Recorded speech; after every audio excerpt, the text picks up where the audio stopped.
അനുമോളെ ആശ്വസിപ്പിച്ചുകൊണ്ടാണ് കേട്ടോ ഒനിൽ എത്തിയിരിക്കുന്നത്. ഒനിൽ പറയുന്നുണ്ട് ഈ ടാസ്ക് കഴിഞ്ഞ് വളരെ സങ്കടത്തോട് കൂടിയിട്ട് അനുമോൾ അടുക്കളയിലേക്ക് പോകുന്നു. അവിടെ പോയി ഫുഡും കാര്യങ്ങളൊക്കെ ഉണ്ടാക്കുന്ന സമയത്ത് അനുമോളെ ആശ്വസിപ്പിച്ചുകൊണ്ടാണ് ഒനിൽ ഷാനവാസൊക്കെ എത്തിയിരിക്കുന്നത്. ഇതൊക്കെ പോകുന്നതിന് മുമ്പ് ആദ്യമായിട്ടാണ് നിങ്ങൾ ഈ ചാനൽ കാണുന്നതെന്നുണ്ടെങ്കിൽ ബിഗ് ബോസ് അപ്ഡേഷനായിട്ട് യൂട്യൂബ് ചാനൽ സബ്സ്ക്രൈബ് ചെയ്യാം. ഒനിൽ പറയുന്നത് 2 ദിവസം കൂടിയല്ലേ ഉള്ളൂ, വിട്ടേക്ക്, സാരമില്ല കേട്ടോ, നീ വിജയിക്കും, ഉറപ്പാണ്, നീ വിജയിക്കും, നീ വിജയിക്കാനുള്ളവളാണ്, നീ നല്ല രീതിയിൽ നിൻ്റെ ഗെയിമിൽ മാത്രം ഫോക്കസ് ചെയ്യുക എന്ന് പറഞ്ഞുകൊണ്ട് ഒന്നിൽ പോകുന്നു. പിന്നെ ഷാനവാസ് വന്നിട്ട് ഷാനവാസ് പറയുന്നുണ്ട്, എനിക്ക് വളരെ മോശം തോന്നുന്നു, ഞാൻ അവരെ ഇന്നലെ രാത്രി മുഴുവനും വിളിച്ചിരുത്തി 2 പേരോടും സംസാരിച്ചു, നിന്നെ വിളിച്ചിരുത്തി സംസാരിച്ചു, കോംപ്രമൈസ് ചെയ്തിട്ട് അതിനൊരു വിലയില്ലാത്ത പോലെ ആയല്ലോ, ഇത്രയും നാൾ ഞാൻ ഇവരെയാണോ സപ്പോർട്ട് ചെയ്തത്, എനിക്ക് എന്നോട് തന്നെ പുച്ഛം തോന്നുന്നത്, എന്തിനാ അതിലാ നൂറ ഇങ്ങനെയൊക്കെ പറയുന്നത്. തൻ്റെ ഷാനവാസ് 100% സഹോദരിമാരെ പോലെയാണ് കണ്ടത്. ഗെയിം പോലും മറന്ന് ഷാനവാസ് പലപ്പോഴും ഇവർ 2 പേരും സപ്പോർട്ട് ചെയ്ത് നിന്നിട്ടുണ്ട്. പക്ഷേ അതിൻ്റെ ഒരംശം പോലും ഒരു ആത്മാർത്ഥത ഷാനവാസിനോട് അവർ കാണിച്ചിട്ടില്ല. ഇന്നലെ വിളിച്ച് മാപ്പ് പറഞ്ഞ് കെട്ടിപ്പിടിച്ച് ഉമ്മയും കൊടുത്ത് പോയവരാണ്. അനുവിനോട് ഭയങ്കര കോംപ്രമൈസ് ചെയ്യാൻ വേണ്ടിയിട്ട് ഭയങ്കരമായിട്ട് ഷാനവാസ് ശ്രമിച്ചിട്ടുണ്ട്. പക്ഷേ ഇന്ന് രാവിലെ ഇപ്പോൾ ഇന്ന് കിട്ടിയ ടാസ്ക് പോലും അനുവിന് നേർക്കുള്ള ഒരു ആയുധമായിട്ട് തൻ്റെ സഹോദരങ്ങൾ എടുത്തത് കൺമുന്നിൽ കണ്ട് മനസ്സിലാക്കി, ഇനി ഇവരെ ഞാൻ ഒരിക്കലും ഇനി വിശ്വസിക്കില്ല, അവർ ചതിയന്മാരാണെന്ന് അനുവിനോട് പറഞ്ഞുകൊണ്ട് എത്തിയിരിക്കുകയാണ്. അപ്പോഴും അനു ഒന്നും മിണ്ടുന്നില്ല, ചിരിച്ച് നിൽക്കുകയാണ്. തൊട്ടടുത്ത് തന്നെ ബിന്നിയുണ്ട്. ബിന്നി ഇതെല്ലാം കേട്ടിട്ട് അപ്പം തന്നെ അവിടെ പോയി എത്തിക്കും.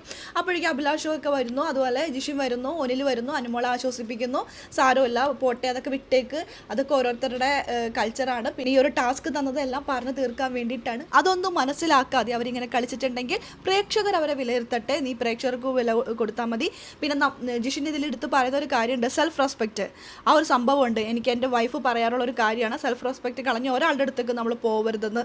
അത് തന്നെ ആ ഒരു നല്ലൊരു പാഠമാണ് നീ എനിക്ക് പറഞ്ഞു തന്നത് എന്നൊക്കെ പറഞ്ഞ് അനുമോളെ അഭിനന്ദിക്കുന്നുണ്ട്. മാക്സിമം അനുമോളെ മോട്ടിവേറ്റ് ചെയ്യാൻ നോക്കുന്നുണ്ട്. കാരണം ഒരു കണ്ടസ്റ്റൻറ്റും ഇത്രത്തോളം അനുഭവിച്ചിട്ടുണ്ടെന്ന് എനിക്ക് തോന്നുന്നില്ല. ഒരു സീസണിലും ഓരോന്ന് അനുഭവിച്ചിട്ടുണ്ടെങ്കിലും അത് മനഃപൂർവ്വം ഒരു വാങ്ങിച്ച് വെക്കുന്നതാണ്. പക്ഷെ അനുമോളുടെ കാര്യത്തിൽ എല്ലാം വന്ന് ചേരുന്നതാണ്.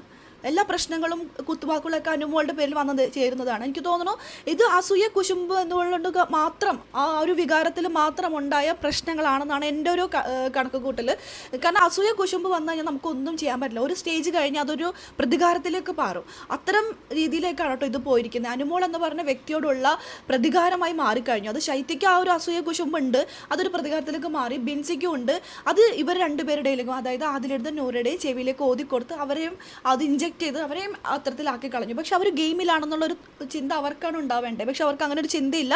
ഇത് കോംപ്രമൈസ് ചെയ്യാനും ഇവരെ സപ്പോർട്ട് ചെയ്യാനും ഇവർ കൂടെ നിർത്തിക്കൊണ്ട് ഷാനവാസ് ആണെങ്കിലും മറ്റെല്ലാ ഗെയിമേഴ്സും ശ്രമിച്ചു. പക്ഷെ അതിൽ നൂറയുടെ തലയിൽ അതൊന്നും കയറുന്നില്ല. ഷാനവാസ് പറയുന്നുണ്ട്, എനിക്ക് തന്നെ നാണക്കേട് തോന്നുന്നു ഞാൻ അവരെ സപ്പോർട്ട് ചെയ്തതിൽ നിന്ന്, എന്തിനാ ഇങ്ങനെയൊക്കെ ഒരാളെ കൊണ്ട് പറയിപ്പിക്കുന്നത് അല്ലേ.